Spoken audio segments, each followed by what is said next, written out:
call vote for the City of Sioux Falls. Council members Aguilar, Here. Anderson, Brown, Here. Entenmann, Here.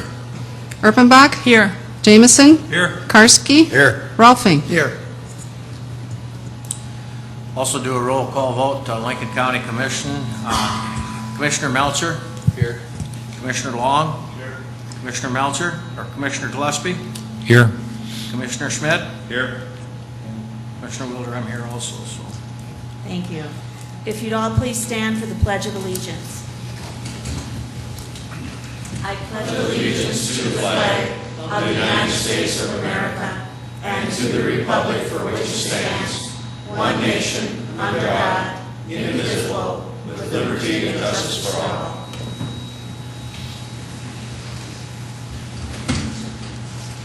I would now entertain a motion from the City Council for approval of the regular agenda. Move approval, Erpenbach. Second, Karski. We'll now take a roll call vote. Council members Aguilar, Yes. Brown, Yes. Entenmann, Yes. Erpenbach, Yes. Jamison, Yes. Karski, Yes. Rolfing. Yes. I too would entertain a motion from the Lincoln County Commission to approve the agenda as printed. So moved, Mr. Chairman. Motion by Commissioner Schmidt. Is there a second? Second, Gillespie. Seconded by Commissioner Gillespie. We'll do a roll call vote. Commissioner Melcher? Aye. Commissioner Long? Aye. Commissioner Gillespie? Aye. Commissioner Schmidt? Aye. Motion carried. I now ask the clerk to read item number 1. Item number 1 is a second reading, an ordinance of the City of Sioux Falls, South Dakota, amending Appendix F of the Code of Ordinances of said city by rezoning property at north 330 feet of west 660 feet of northwest quarter, southwest quarter, northwest 1/4, southwest 1/4 of Section 12, Township 100 North, Range 51 West, Lincoln County, South Dakota, from the A1 Agricultural District to the S&J Plan Development District. The Planning Commission recommends denial. Director Cooper. Good evening. I'm Mike Cooper, representing the City of Sioux Falls Planning Office. Mike Nadolski is here representing Lincoln County staff. Welcome, County Commissioners. I'm going to go through the summary of this proposal. Both of the boards have been briefed on this item at your first readings, but since tonight is a public hearing, I'll go through a summary of the proposal. And if you have any questions, I'll be happy to address those. We're going to show some exhibits up on the screen, and again, for the public's benefit of going through this item. The applicant for this particular rezoning request is Thad Shetnan, who is here in the audience tonight. This property is located on the east side of the south of the TLS Road, just south of 57th Street, about 1/4 mile. It is not within the Sioux Falls city limits, which is why that we have both boards considering this item tonight.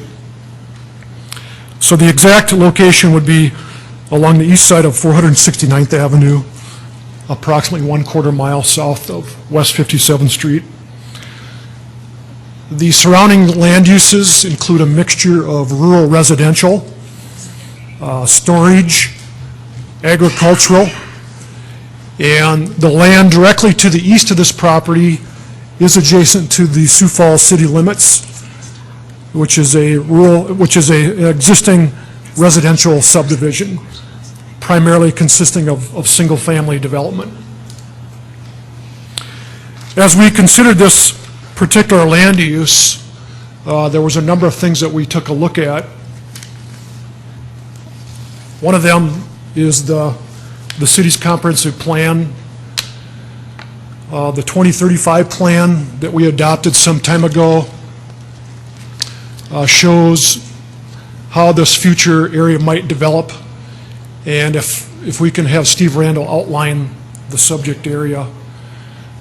In the city's future comprehensive plan, we showed this area as future residential over to the TLS Road, which would be the extent of our proposed growth area boundary.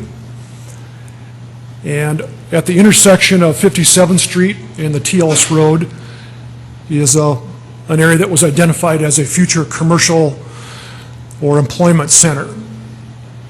And then also on this exhibit is another line that shows the proposed west side corridor, which is a future land use plan for a major highway that would extend on the west side of Sioux Falls, essentially from T going up to Interstate 90. So in this particular case, the subject property was shown as future residential within the City of Sioux Falls' comprehensive plan. So as we worked with the petitioner on this rezoning request, go to your next. Again, there was a number of things that we took into consideration.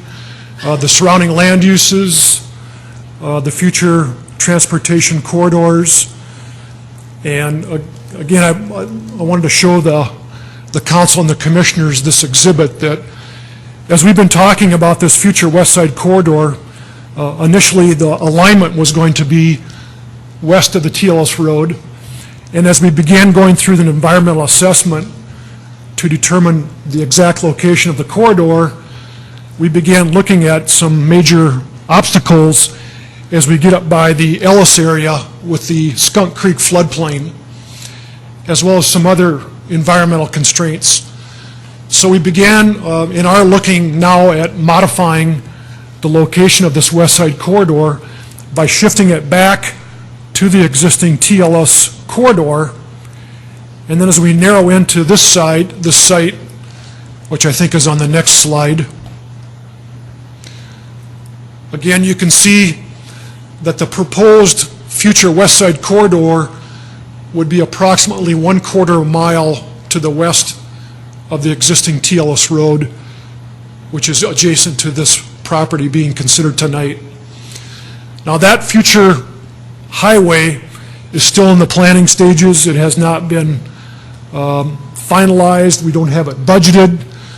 This is probably a 10 to 20 year future plan, but that's kind of the proposal at this time, is to develop a future west side corridor.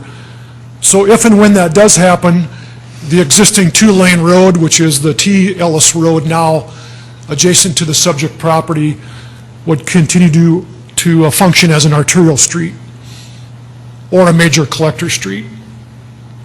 So that's some additional background that we wanted to bring out tonight. So then as we began to work with the applicant on the specific development plan, the real question was, is this a compatible use for the area? And that's really what you're being asked to consider tonight, is whether this is an appropriate land use for this particular area. The applicant put together a proposed development plan, which was presented to the Joint Planning Commission meeting, Planning Commission boards, essentially showing a request to develop this as a mini storage facility that would initially include both indoor and outdoor storage, and then over a phasing plan of approximately 6 years or 5 years, that all the storage would become indoor storage. So at least the city planning staff took a look at this and said that, you know, our comprehensive plan shows this area as proposed for future residential, but it is along a major roadway. It is an area in transition. Right now we don't have any specific plans that we're considering for residential in the area. So if we were going to support this change of use from agricultural to the planned development, what could the petitioner do to make it compatible with the area? And so a proposed plan development was put together with pretty extensive sub-area regulations that talks about allowed uses, parking regulations, minimum improvement and maintenance standards, sign requirements, and then other regulations, which includes the types of storage that would be allowed, the fact that the temporary outside storage would be permitted until October of 2016, so another 5 years from now. And again, all of these sub-area regulations would be proposed to be part of the plan development and would go with the zoning change. With the plan development zone, there's also another step that would be required called the final development plan, which means that the applicant would have to come back for actual approval of the site plan. And so tonight, we're really considering the zoning change, but the petitioner did go through the effort of developing a proposed site plan for the property. At the Planning Commission joint meeting, there was discussion about the compatibility of this use, that typically more of a commercial or industrial use adjacent to single-family is not something that we normally would see as the city at least develops. And so in terms of the compatibility, at least initially, there would be concerns about that. But again, in looking at the plan development sub-area regulations, with all of those in place, would there be a higher comfort level that this use would be compatible or could be compatible with the urban residential development to the east? To the north and south, we'll continue to see the existing rural residential as well as the other commercial storage that was previously approved by City Council and County Commission action. And then across the west side of the TLS Road, we still have a combination of some rural residential and primarily agricultural. So after all that discussion and background and review of the proposed development plan, the final outcome was based on public testimony. The City Planning Commission made a recommendation not to approve the rezoning. The Lincoln County Commission made a recommendation for approval of the zoning change. And so again, tonight, you're being asked to make a final recommendation on that. And I'll just, again, for the purposes of the two boards and the public, that with our joint zoning ordinance, both the Lincoln County Commissioners and the City Councilors meet together, but in order for an item to move forward, it does take approval of both boards. And again, tonight, you're being asked to determine if this rezoning is a compatible land use for this particular area. So with that, I will stop. If you have questions for me, I know the petitioner is here tonight, and I'm not sure if any other property owners are here. Questions for Director Cotter? Councilor Erpenbach? Mike, what is the piece of property to the south of the subject property? What is it zoned? That is zoned, Mike, do you remember how we zoned that? I think that particular structure is zoned agricultural. With the conditional use? Yeah. Yep. And the parcel directly to the south is the one that's been highlighted, I think is a plan.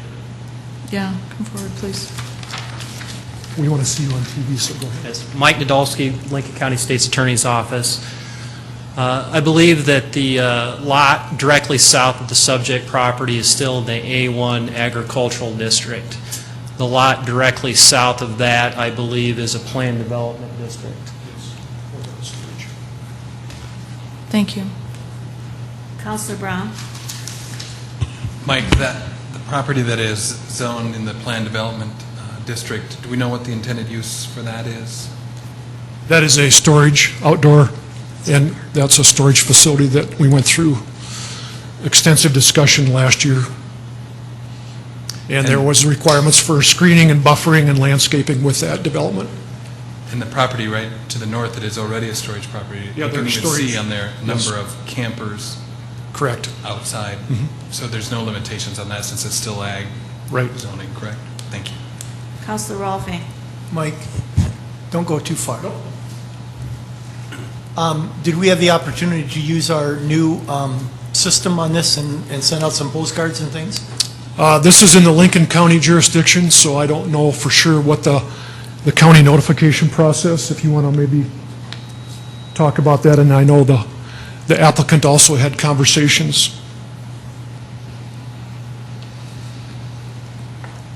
Lincoln County did not send out postcards. We did, however, advertise and post the subject property. We actually had two meetings at the Planning Commission level. There was one joint meeting in August, and that meeting did not generate a recommendation. So we came back and met as a joint planning commission session by phone in September, and at that time we called everyone or emailed everyone that had shown interest in the prior joint meeting. And then they were able to come to that meeting and... They were able to come to that meeting. However, at the second meeting and the subsequent meeting, the public hearing component had been closed, and the purpose of that meeting solely was to generate a recommendation, knowing that regardless of what the recommendation was going to be, it was going to come in front of a joint meeting of the elected officials for another noticed public meeting. So up to this point, there's been no public input at a public hearing of any kind? At the first meeting, there was public input regarding this particular proposal. As Mr. Cooper had alluded to before, we had entertained the rezoning petition on the Planned Development District to the south. And quite a number of those folks from the adjacent subdivision had shown up for that. And it just so happened that we had an amendment on the agenda for that evening. So many of those folks that were interested not only in the amendment to the first Planned Development District were also present for that second subsequent S&J Planned Development District. But I understand there was some, not maneuvering, but there was a mistake made in the way a motion was made, where a lot of those people were unable to make their voice heard. I think the misconception is that when you are entertaining a rezoning petition, there's two things that have to happen. At a minimum, there has to be at least one notice public hearing at the Planning Commission level, and that was done. What is also required is those planning commissions are to generate or proffer a recommendation to the elected officials, because that's where the ultimate final decision is made.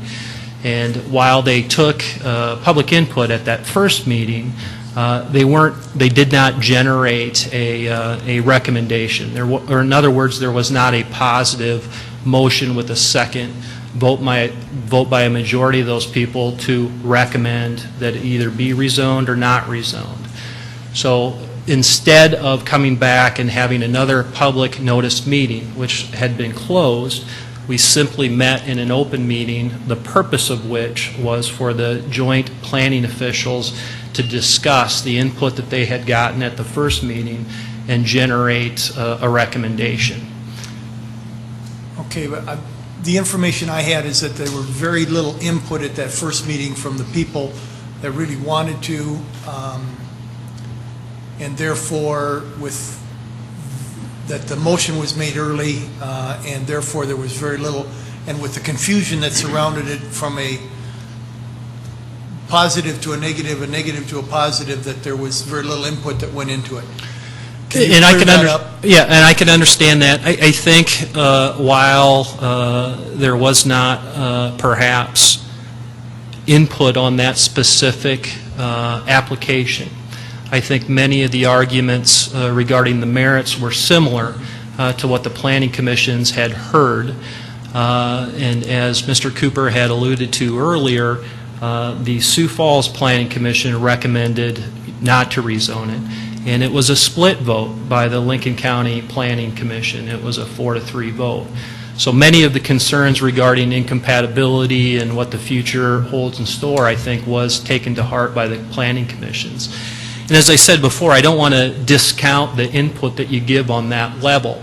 But the planning commissions at this point in time and with this thing are essentially an advisory board, and they're giving you or proffering you a recommendation, and it's here that you have your last public noticed hearing, and it's here where the final decision on whether or not something is going to be rezoned takes place.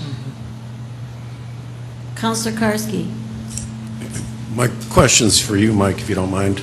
Our planning commission, was there any public input at that at all? And what type of, I guess, the word I'm looking for, recommendation, or what were some of the concerns given by the Planning Commission?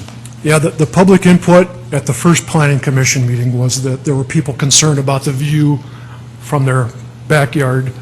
They were concerned about how this would impact the future development of that entire area along the TLS Road.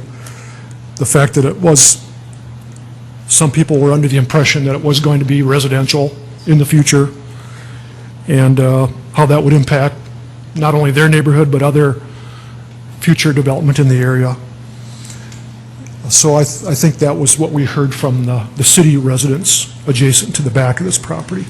As a follow-up to that then, from what you had said earlier, I'm led to believe that the people that built there looked at the property behind them and looked at what the city's long-range plans were, and they said, oh, that's going to be residential, I'm okay building a house here, and that's probably why they did that? Yes, that's the correct statement. Okay, Commissioners, are there any questions that you would like to ask at this time? Any commissioner? Commissioner Long? Mike Nadolski. I know we went through all this last year, and has any of our ordinances on changing this zoning changed at all in the last year? In the joint jurisdictional area? Right. Other than this plan development district, the districts, or the plan development district that I referred to earlier, that has been the only amendment that I'm aware of. Otherwise, since we passed this joint ordinance in 2006, I think it's remained relatively the same document. What has changed also is obviously we updated the comprehensive plan, which would be the new City of Sioux Falls comprehensive plan at 2035, I think. Was there any changes regarding this type of rezoning? Not in terms of what the procedure is. Plan development districts are a little unique as compared to other districts because it's actually you're taking bits and pieces from other districts and putting them together. And I'm not quite sure about what the long-range plans for that area is, but I think that they were the same as they were under the prior comprehensive plan. Okay, thanks. Any other commissioners, questions? We now ask anyone that would like to speak to this item to come forward. We ask that you keep your comments to 5 minutes.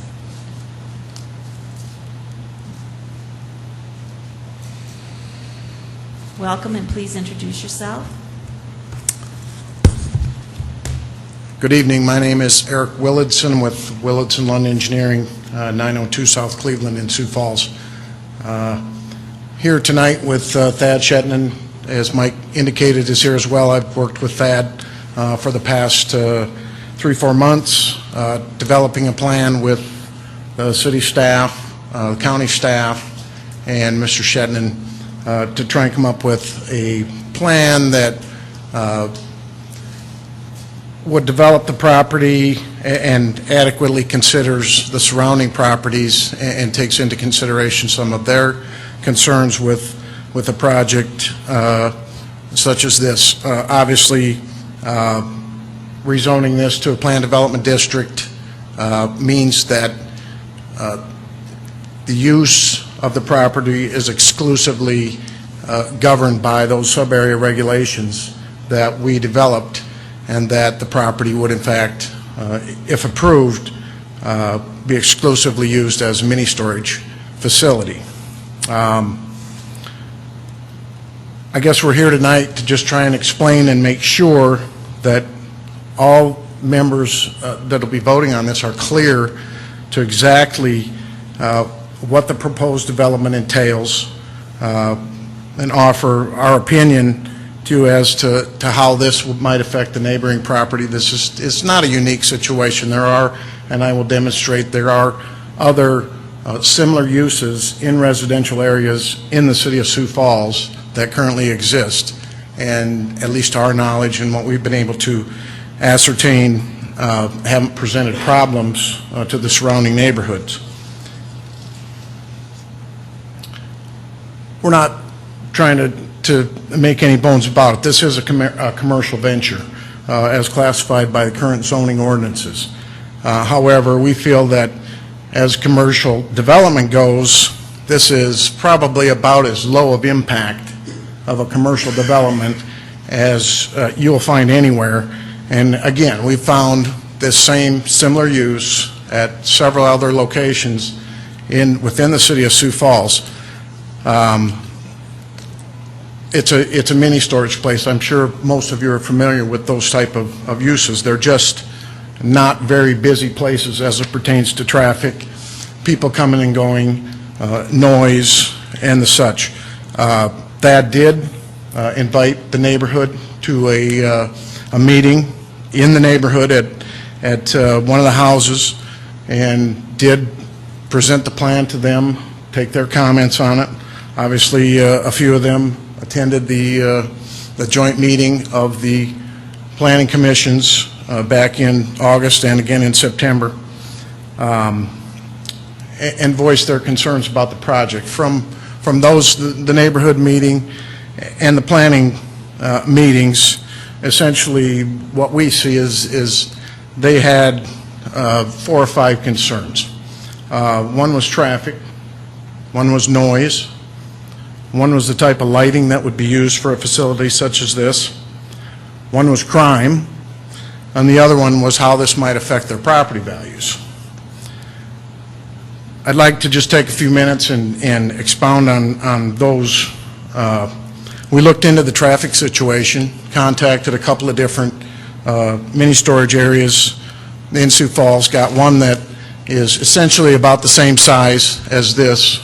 It's about 98% full, and to date, and they monitor their traffic, they have on average 10 to 15 vehicles in and out of the site per day. So as a commercial development goes, I would hope you would agree that that's a very insignificant amount of traffic as commercial developments go. Noise was an issue. I guess I'm not really sure what the noise issue was. Like I said, these are pretty quiet places. I mean, it's a storage unit. I think the noise generated would be negligible or almost non-existent. A car door opening and closing, a door opening and closing, a vehicle coming and going. I mean, that's pretty normal, I think, in a residential type setting. So we really didn't see noise as being an issue. They were concerned about lighting. We're not proposing any parking lot style pole lighting of any sort on the site.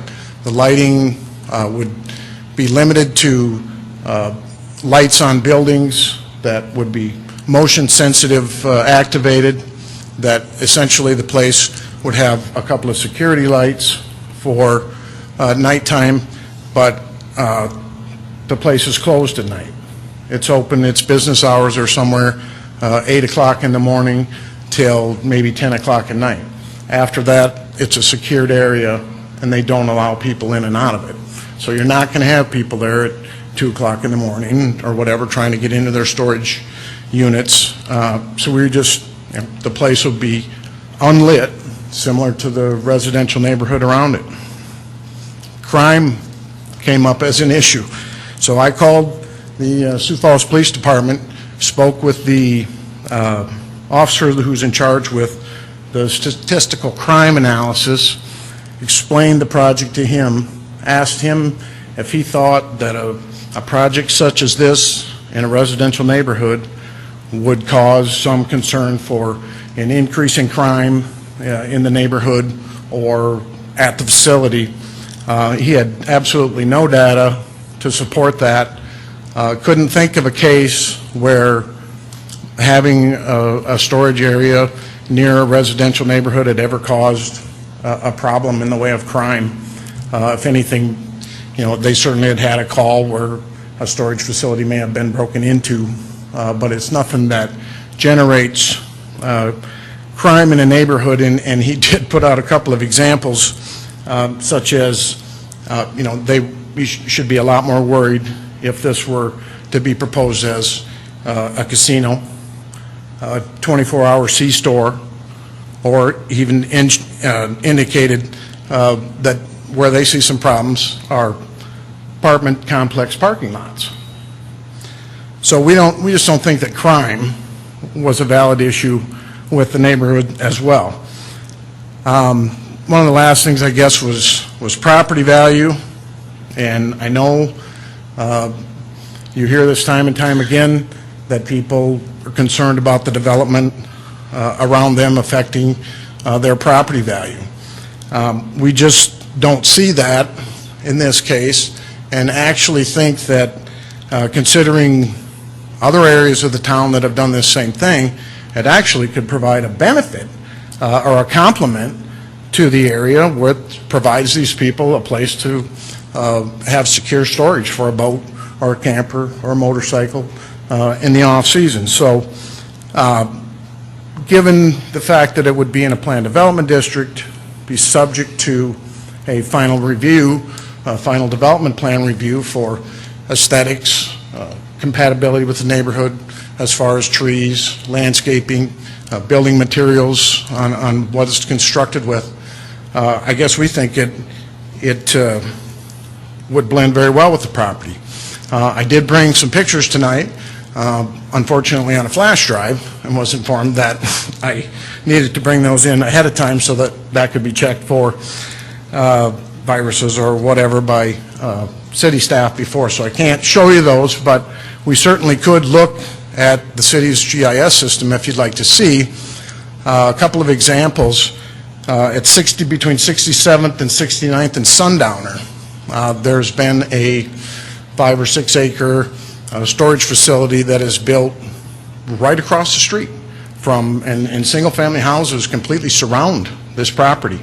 I think they just went through an expansion this spring and were granted an expansion.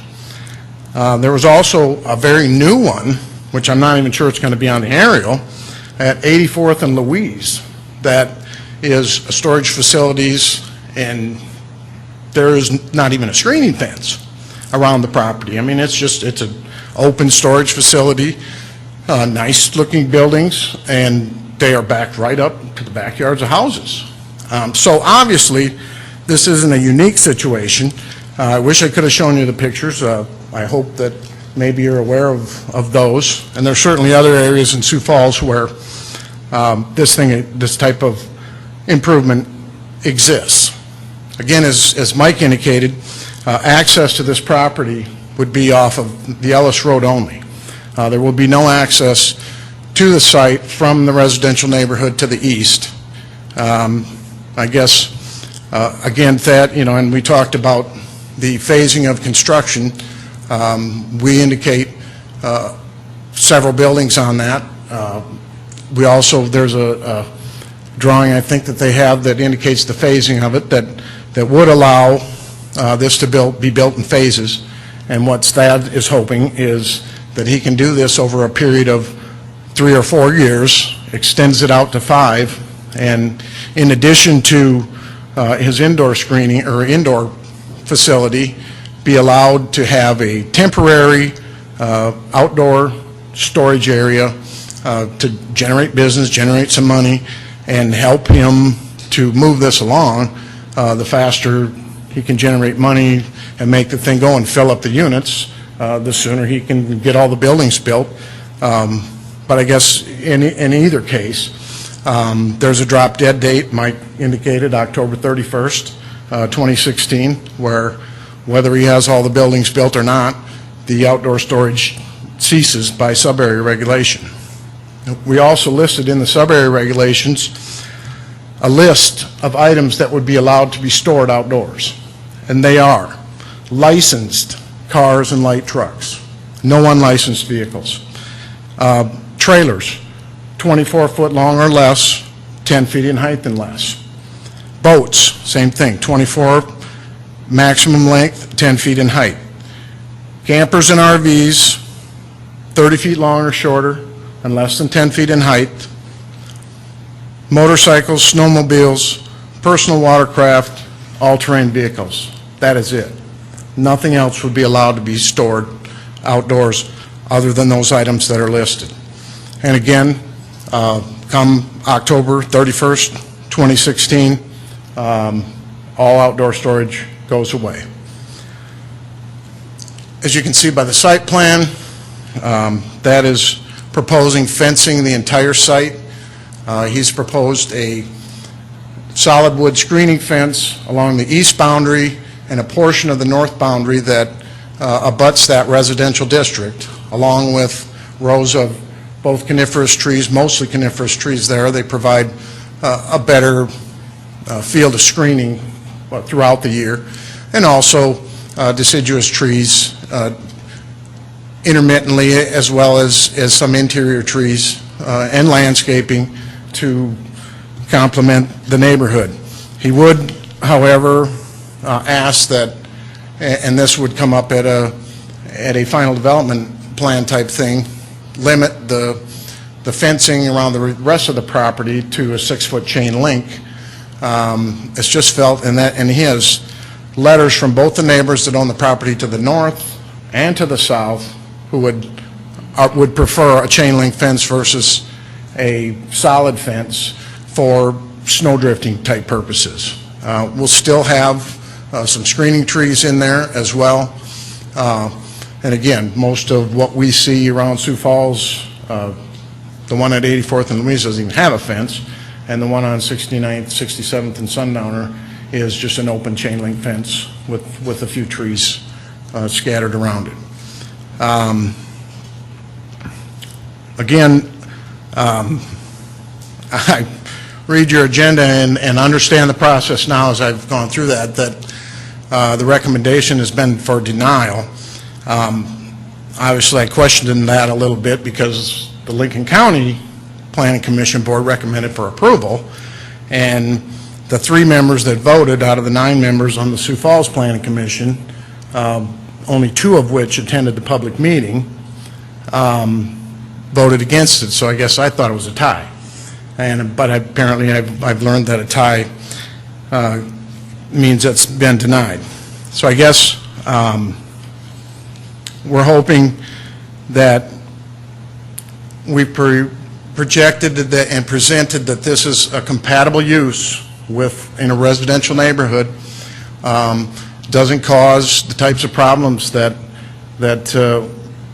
were brought up at the meetings, and would hope that you would feel that it's also compatible use and would support the rezoning to the Planned Development District and the economic benefit that brings to Sioux Falls and Lincoln County. And with that, unless you'd like to look at the pictures of those other ones, I can't show you mine apparently, I would entertain any questions that any of you might have. Councilor Jameson. Eric, do you know why this piece of land, why you've selected this piece versus just somewhere else where it's already zoned appropriately? Why did you select this, or why did Thad select it? It's available for sale. I guess Thad found it, and there are comparable uses, right, like I said, right adjacent to it. They're using it for outdoor storage. Found the property. It was for sale, and had investigated this type of use, and found that it looked like profitability-wise it would work, that it would be needed in this area, and decided to do it. And Thad is here, and he might be able to answer that question better than I, Commissioner. Did you say profitability-wise? Is that what I heard you say? Well, I would certainly hope that he would want to make money at doing this.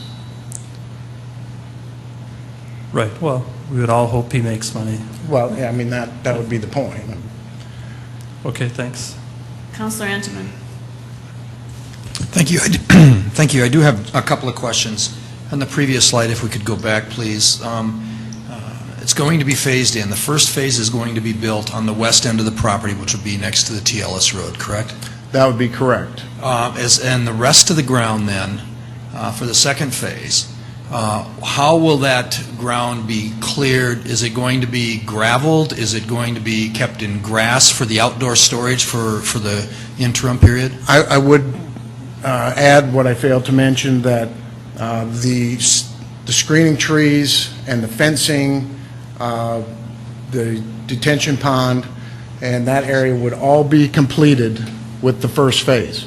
So as he builds his first phase with the building up on the west end near TLS Road, He would fence the entire area, provide all the screening trees.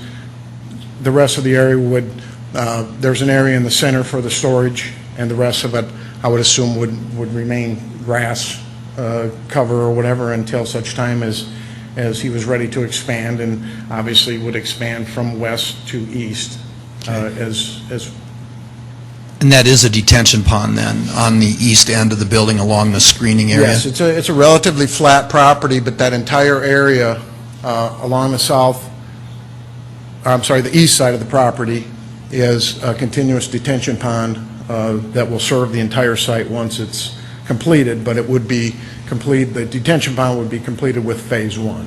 And then it is the intent then, in Phase 1, and the future phases for the storage, that it would be blacktopped? Yes, the entire Or area then would be concrete. hard surfaced, and of course, with the hard surfacing, the need for The drainage. detention and control of the drainage. Great, thank you. Yes, sir.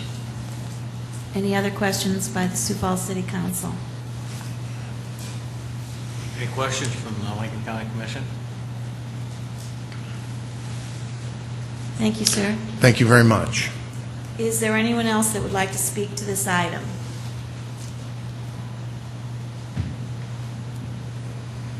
Seeing no one. Any questions or comments from the council? Councilor Jameson. If I could ask a couple questions of Mike Cooper. Mike, the property that we changed we affected that's to the south, help me understand again, the one that already has the existing building, existing storage? Yes, right there.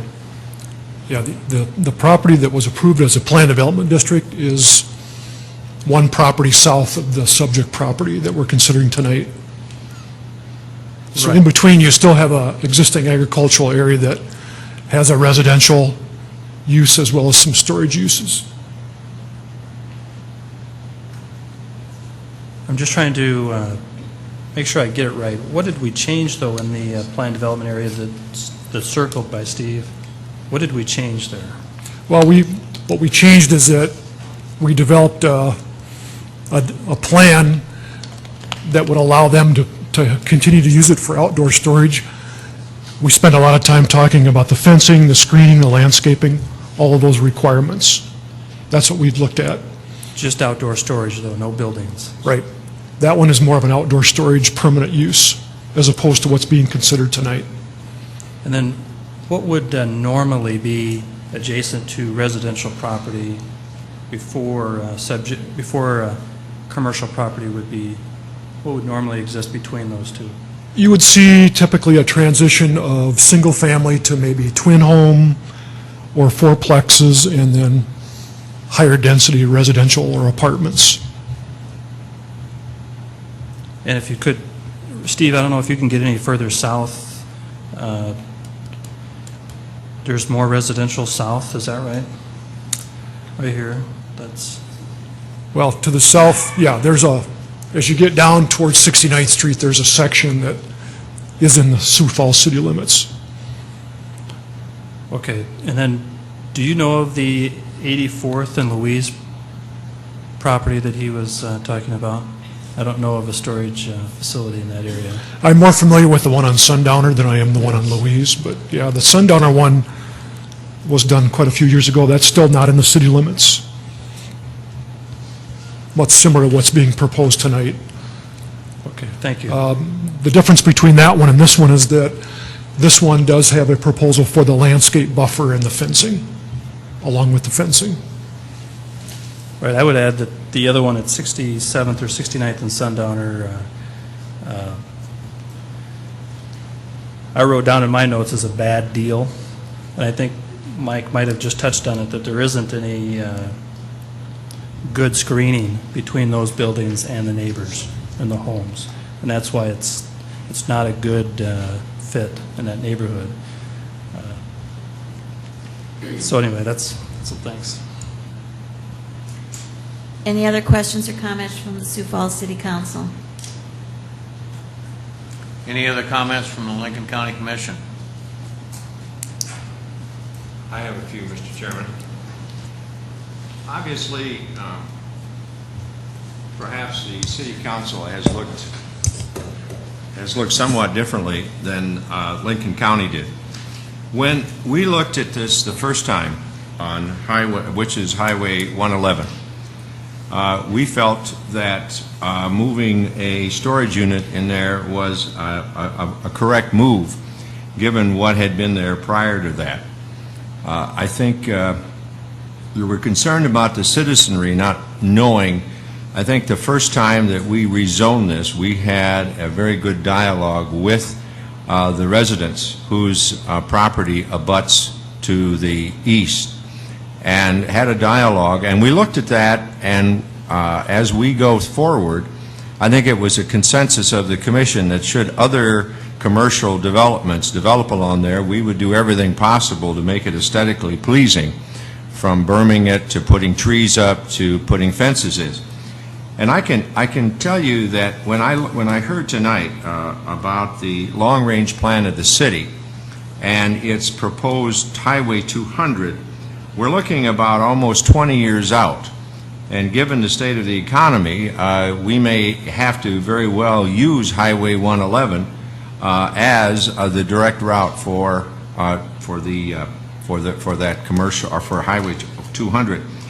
I am perplexed that we would consider putting a residential area, though, along that road because of the high traffic volume and the access that would cause.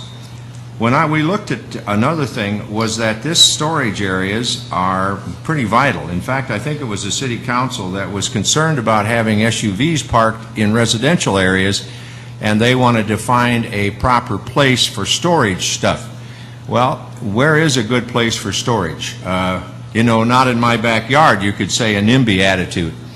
When you evaluate what the developer has proposed, they have done just about everything I think they can possibly do to make this as compatible with the aesthetics that they've made, with the Phase 1 and Phase 2, putting a timeline and giving you all of the responses to crime, lighting, property values, traffic, and noise. So therefore, I find this to be a good use for that. I could think of a lot worse uses to be put in somebody's backyard, but this is very passive, and I think it blends well and looks towards the future and blends well with the future for what that highway and what that area will be. Are there any other comments from the Lincoln County Commission?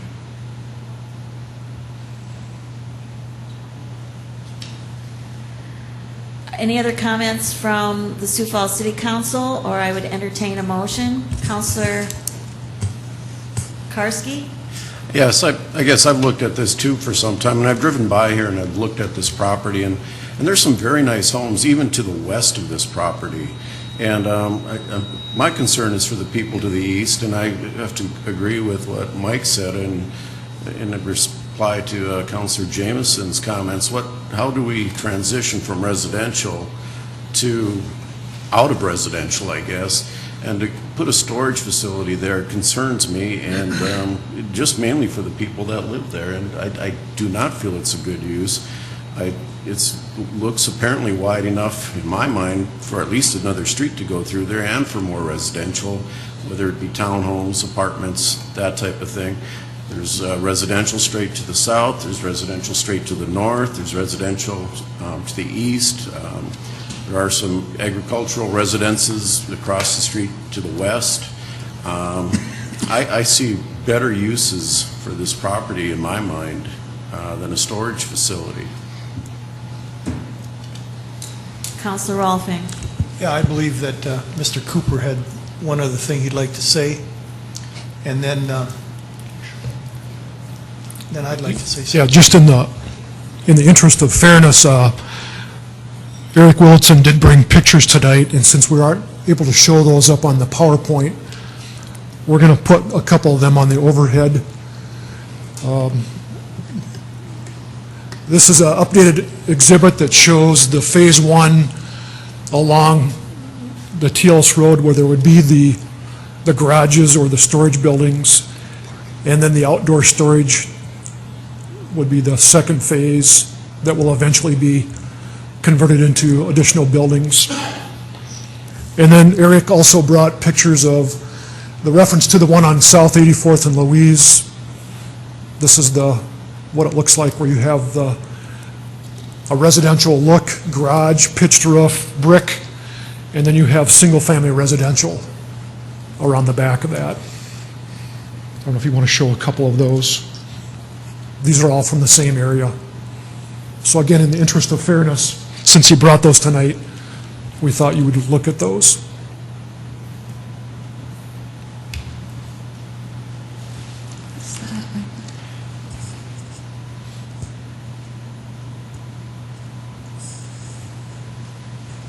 That was it.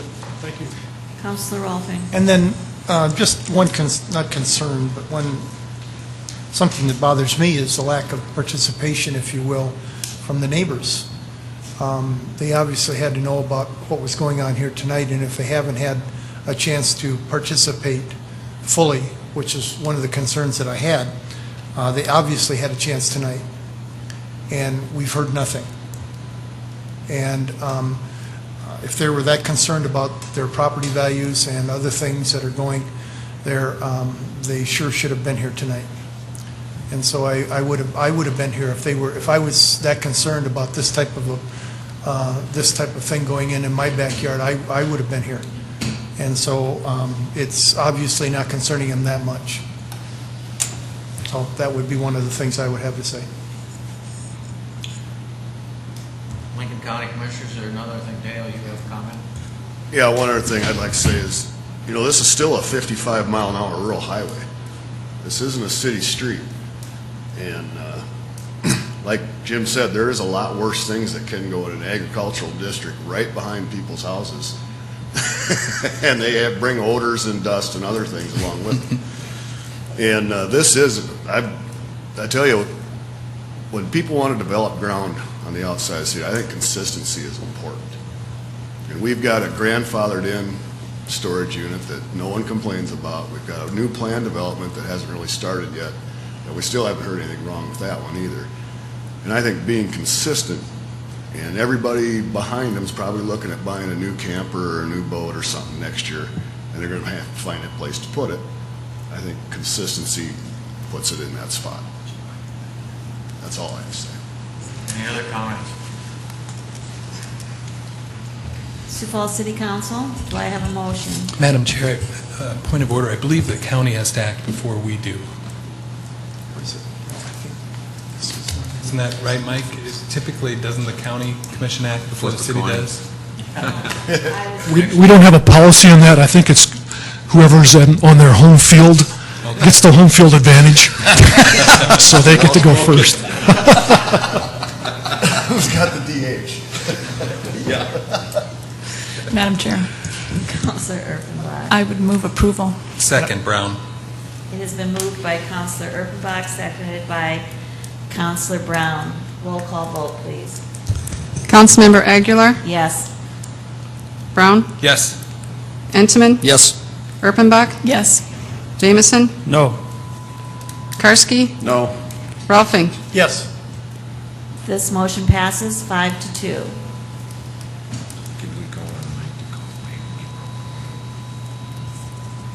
I'd like to ask for a motion from the Lincoln County Commission.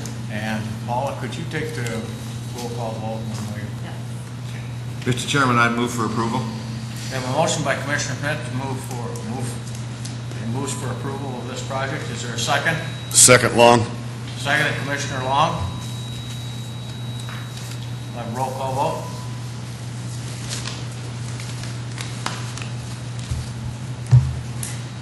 Commissioner Schmidt, Yes. Commissioner Gillespie, Yes. Commissioner Long, Yes. Commissioner Melcher, Yes. Commissioner Wheelbriar. Yes.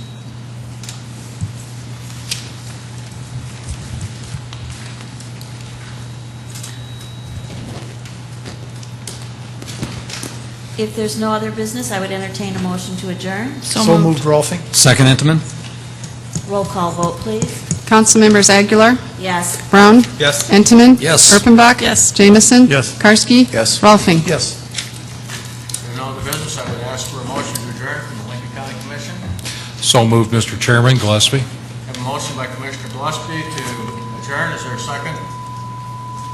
Second, Melcher. Second, Commissioner Melcher. Roll call vote, please. Commissioner Melcher, Yes. Commissioner Long, Yes.